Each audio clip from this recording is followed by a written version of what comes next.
Do you ever go to the Lord for guidance, but you've actually already made up your mind? Hi everyone, and welcome to Let's Win, where you'll receive God-filled encouragement that will help you live and lead with a victory mindset. This morning I read the fascinating story of the fall of Jerusalem, where the king of Babylon came in and he took the people into exile. He scattered them all abroad, all across.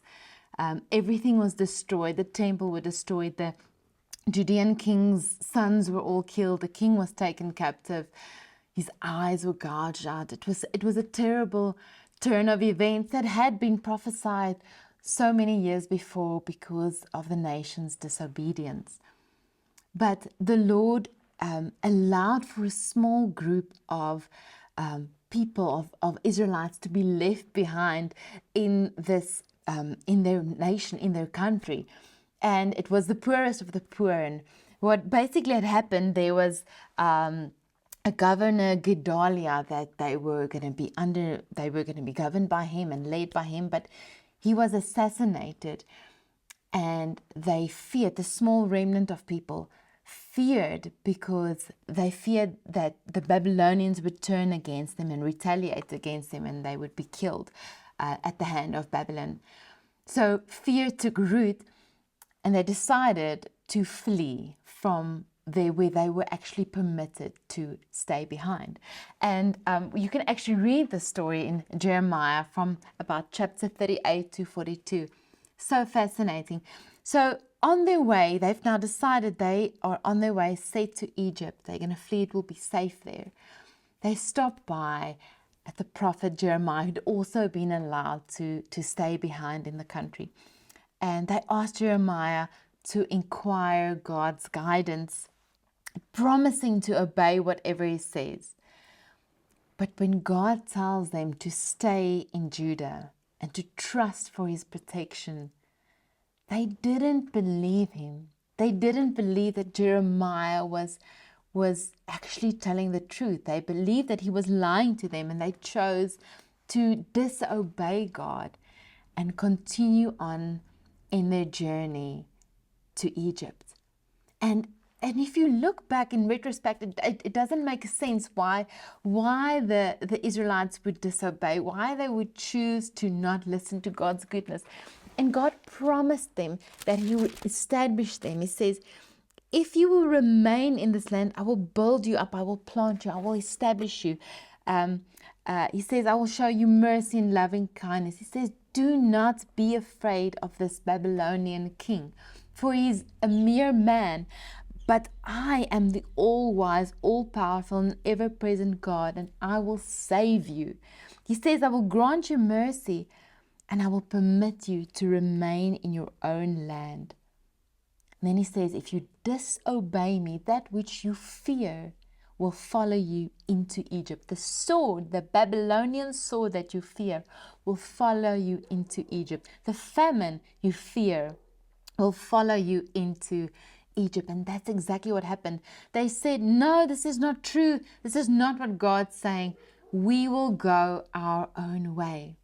And how often, I was just thinking, how often do we go to the Lord when the fear has already taken root and we've actually already decided where and what we have to do?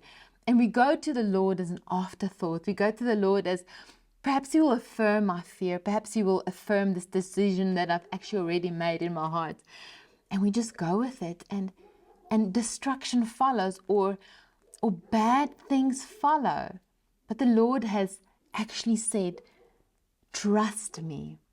The difference lies in, who are we trusting? Are we trusting what we can see, or are we trusting what seems to be a good decision, a peaceable decision? Or are we trusting to make home and be established in a country that has just been uprooted, under the rule of a king that has just come in and taken a whole nation into exile? But today I felt the Lord saying, he's a mere man. I am God. I am the all-powerful, all-wise God. He's mere man. I do not fear him. And it's okay to take root, to be established by the Lord in a country that seems like there's so much to fear, a situation that seems like there's so much to fear.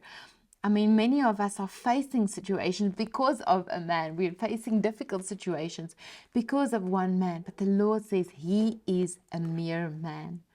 Trust me, I will establish you. I will show kindness and mercy towards you. Do not take matters in your own hand. Friends, today I want to encourage us when we go and when we inquire of the Lord. Have you decided in your heart? Have you let fear perhaps already take root in your heart? Doubt, undecisiveness, or just lack of faith? Has it taken root in your heart? Friends, let's pull it out. Let's go to the Lord and let's trust when the Lord speaks. And when he uses a man of God, this Jeremiah was a man of God who has all the years showed his words to be of truth. And in fact, that which he had prophesied for so many years had just happened. It had just played out before their eyes. And they still would say, you are lying. You are deceiving us. Friends, when the Lord speaks, it's with clarity and it's for us. And He wants our yes. He wants our agreement. Let's not settle in our hearts before we inquire with the Lord. Let's obey the Lord.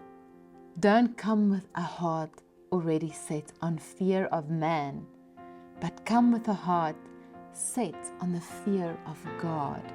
What can He do? Let Him establish you there in your land of promise, there in your land that He is with you, there in your situation that He has given you and that is promised for you. Friends, let's win. Let's keep our eyes focused on the Lord. Let's incline our hearts to Him. Let's not come to Him with an already set up, made up mind. But let's lean in completely. Let's trust wholeheartedly. Let's win today, together, and in the rest of this week. Bless you.